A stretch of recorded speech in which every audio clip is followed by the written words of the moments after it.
माझं सोलापूर न्यूजमध्ये आपल्या सगळ्यांचं स्वागत।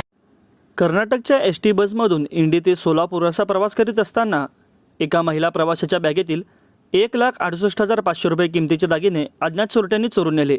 ही चोरी 26 फेब्रुवारी रोजी दुपारी 1:15 ते 2 वाजण्याच्या दरम्यान घडली। अनुष्का स्वप्नील जाधव वय वर्ष 34 राहणार कात्रज पूर्व बदलापूर जिल्हा ठाणे या महिला प्रवाशांनी इंडीहून सोलापूरला येत होत्या। त्या सोलापुरात आल्यानंतर 7 रस्ता येथे रेल्वे स्टेशन दरम्यान जात असताना दरम्यानच्या काळात 2 महिला या बसमध्ये चढल्या, त्यांच्या बाजूला बसल्या। 7 रस्ता ते रेल्वे स्टेशन दरम्यान महिलांनी बोलण्यास गुंतवून त्यांची बॅगेची चैन उडवली।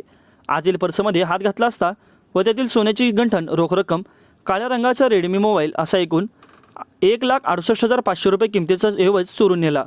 या प्रकरणी अज्ञात 2 महिला चोरट्यांविरोधात सदर बाजार पोलीस ठाण्यामध्ये गुन्हा दाखल करण्यात आला असून अधिक तपास पोलीस उपनिरीक्षक माळी करीत आहेत।